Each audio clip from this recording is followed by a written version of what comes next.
Ladies and gentlemen, my name's Paul. Hopefully you're having an amazing day. In this video, we're going to be going through a ton of AMD's future products and architectures, as I have some both exclusive information and also reporting on goings-on in the industry.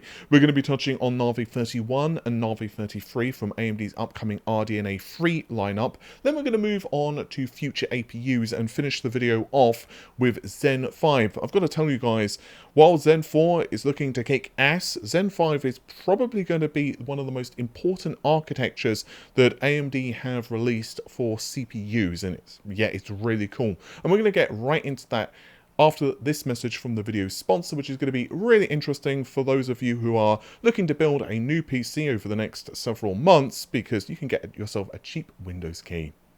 With all of the new hardware coming out this year, this Easter is a perfect chance to save tons of money on a Windows 10 key at whokeys.com, who are this video's sponsor. Not only are Whokeys offering huge discounts on Windows 10 keys, you can also get an extra 25% off with the coupon code RGT. For example, this Windows 10 Pro key is already hugely reduced from $151.72 down to just $22.55. With the code RGT, you can get yourself a Windows 10 Pro key for only $16.90. But of course, you can also use our code to secure a further 25% off of any Windows 10 product, as well as Windows 11 and even Windows Office packages. With the combo of their Easter sale and our 25% off code, you could get yourself an Office 365 package for just $18.87, an Office 2021 Pro for $52, as well as the previously mentioned offers on Windows 10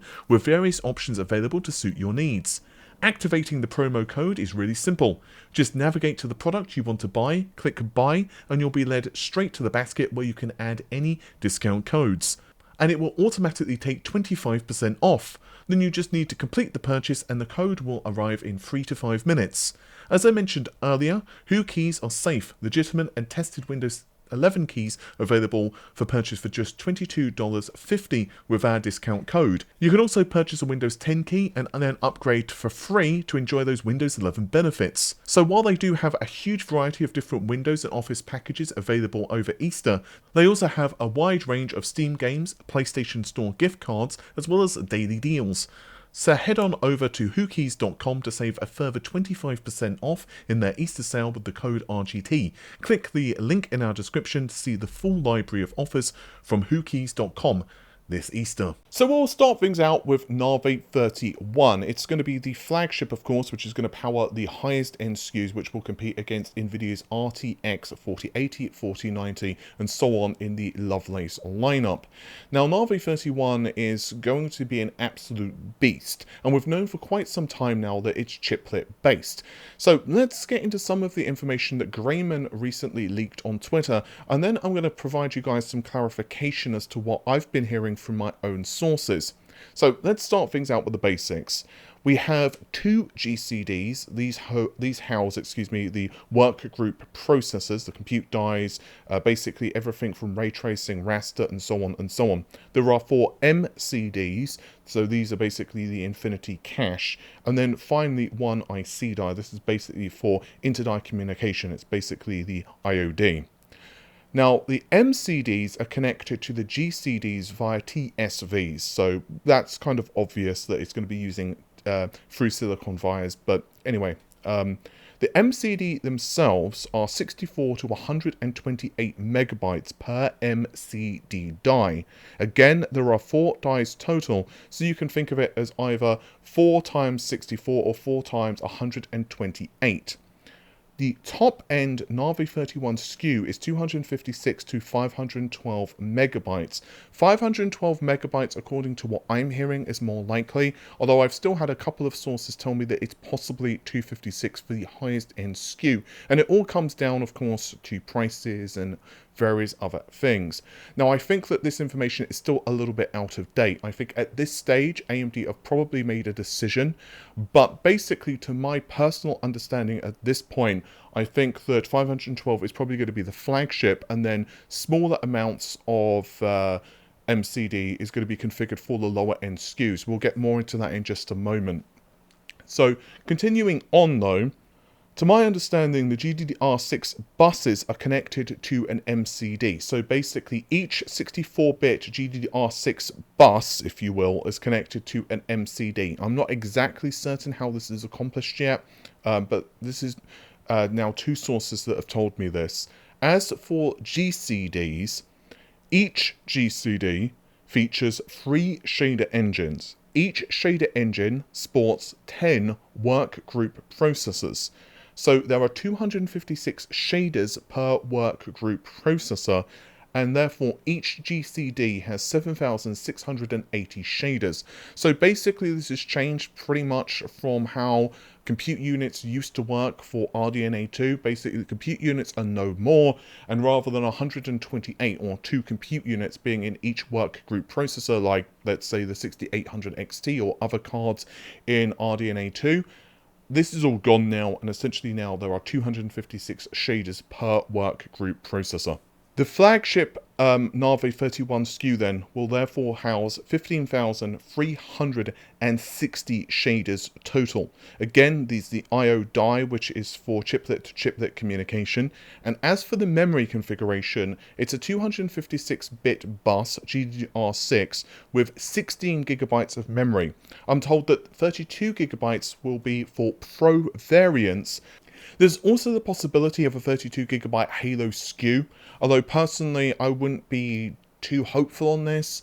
If it is real, then it's also going to be really expensive and it's going to have higher clock frequencies. I've been hearing very mixed information about that, quite honestly. So I do believe that the MCD figure I have is probably older, because as I mentioned, I think at this stage we will probably have the final figure this close to launch. But I previously reported on a 16 chiplet configuration for the MCD.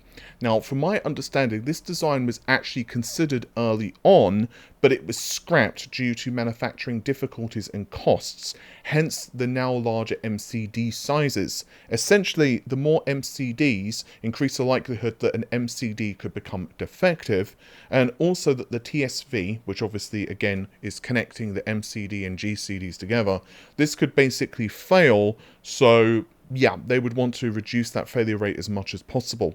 I've also had a single source tell me that overclocking Navi 31, and presumably this would be N32 as well, could be more user limited due to the MCD and GCD communication, but possibly this could change closer to launch. At this point though, again, that's what I've been hearing. As for clock frequency, I'm hearing somewhere around the neighborhood of around 2.6 to 2.8 gigahertz for Navi 31. So this does seem to be a little slower than Navi 33, which I'm hearing could be up to 3 gigahertz. Just to be clear though, this is not the base frequency for these GPUs. I believe this is the game clock, which obviously AMD have 3 figures that they're reporting.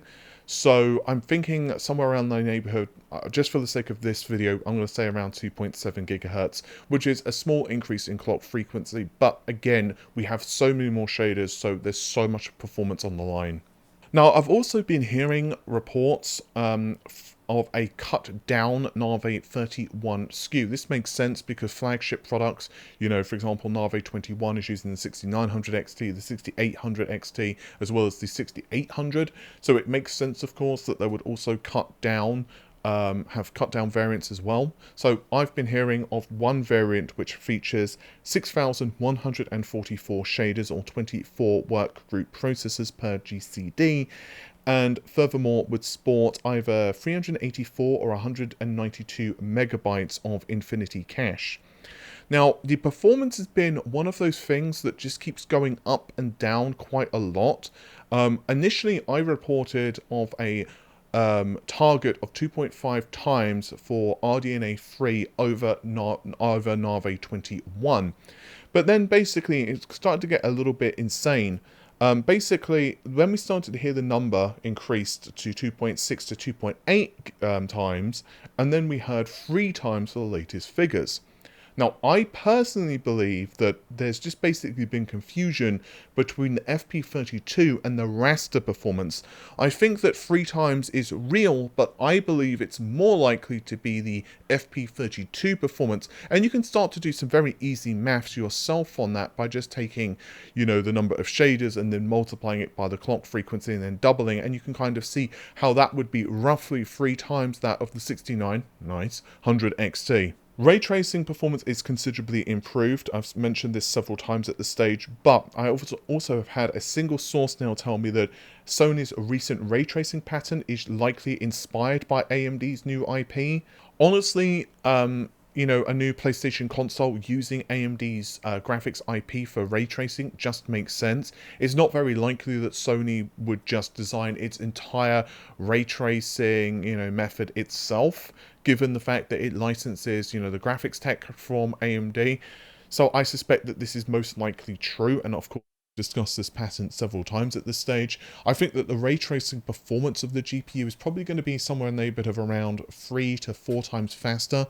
The flagship Navi 21 GPU or 6900 XT. But of course, this is not just because of the architecture improvements. We have all of those additional ray tracing cores and shaders. So it again just makes sense to see that these performance figures just going up to the stratosphere. This will presumably mean that the 7900 XT or whatever it ends up being called can play games with ray tracing on without so much of a drawback.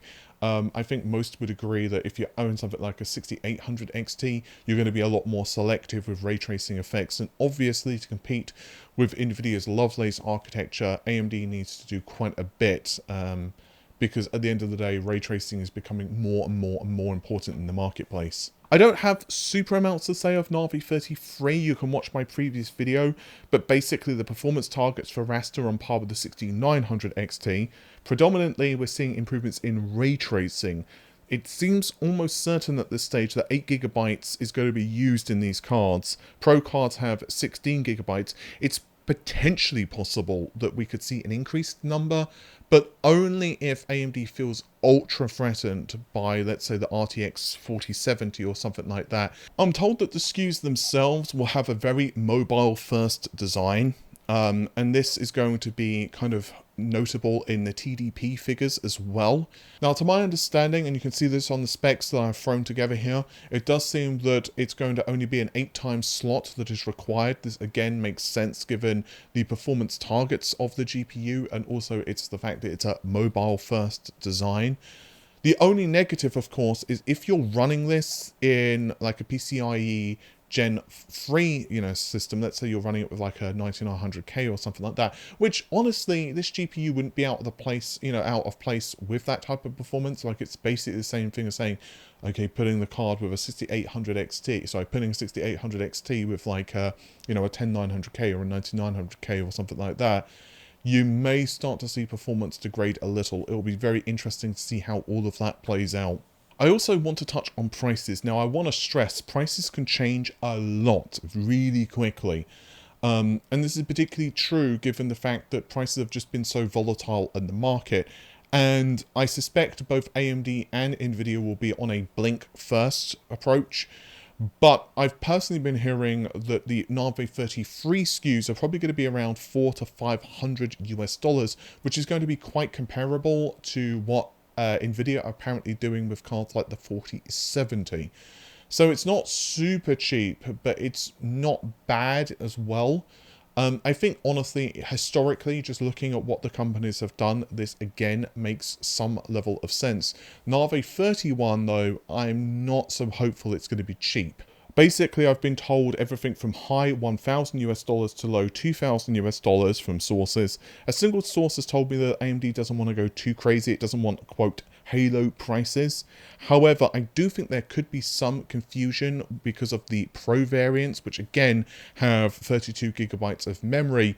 So it's possible that some of the more, you know, like kind of up there prices are either because of a Halo SKU, which is allegedly considered but now potentially scrapped, or because of the Pro variants. And now we're going to move on to APU stuff. Now, APUs are extremely important for AMD in the longer term roadmap because ultimately it means that they can start to reduce their reliance on low-end GPUs in, for example, laptops, but furthermore, they can also start to release APUs for the desktop as well, which have a ton of performance, which is great for like small form factor systems. I think we can all agree, therefore, that it would also put a ton of pressure on Nvidia. With that said, this is some of the information I've been hearing for Phoenix. So, for Phoenix, which is going to be based on an RDNA 2 graphics IP, one source told me RDNA 3, but I don't believe that's likely. I think it said it's going to be RDNA 2.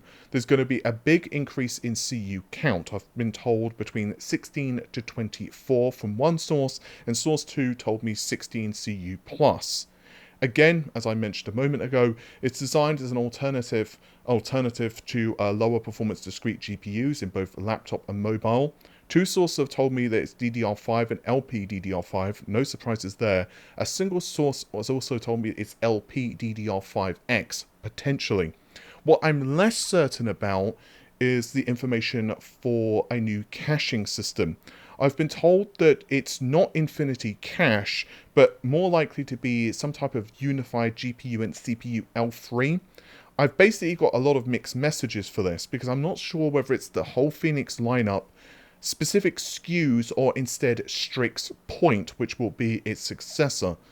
I've also been told that there's a unified memory space, similar to, let's say, the PlayStation 5, but again, I'm uncertain if this is for Phoenix or whether Strix Point.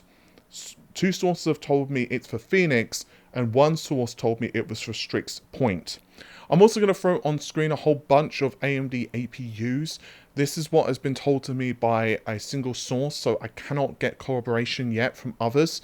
I will say that their source has been pretty accurate for several things previously, but at the end of the day, with only one source, I'm putting it up there just for your information. It could be incorrect. And now, let's move on to Zen 5. I know, Zen 4 hasn't even been launched yet, and we're talking about Zen 5. Zen 4 is a really cool architecture, and it's going to be a massive jump in performance. But from what I've been hearing for a while now, AMD are actually more excited about Zen 5, and while Zen 4 is really cool and definitely going to be an important release for the company, after all, it's going to be ushering in AM5 along with a ton of new standards like DDR5 memory and all of that jazz, as well as be very competitive to Intel, but Zen 5 is going to offer a ton of advantages. Now, we've discussed quite a few things about Zen 5 before, and I don't want to take up tons of video space regarding some of these, like the fact that it's going to have a hybrid architecture.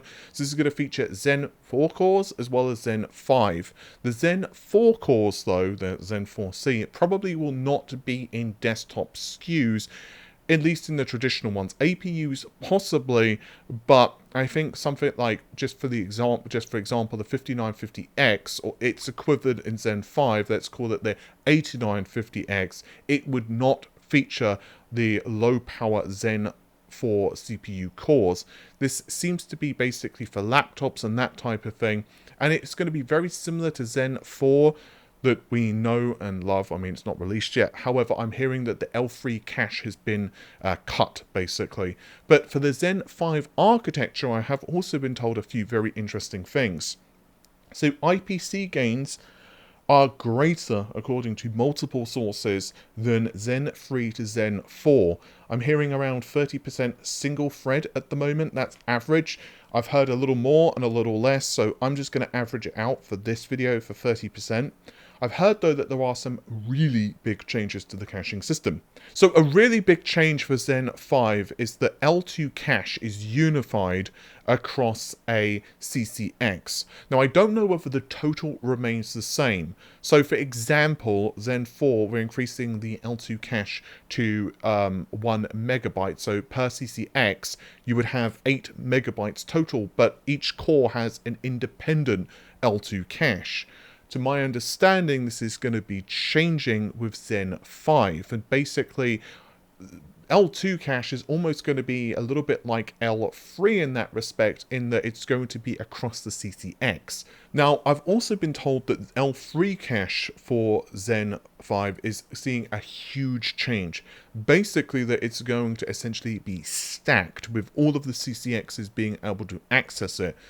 Now, this has a ton of obvious benefits, the first of which is that it reduces the potential size of the dies themselves, so you can basically throw more compute. We'll get to that in just a second.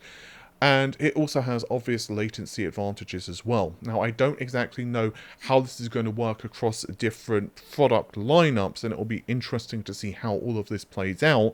For example, will the amount of L3 cache change, and so on and so on. Speaking of cache, one other thing regarding cache, I'm told that L1 cache, obviously there's different types of L1, but basically the cache structure for L1 has increased as well, so the capacity is finally going up.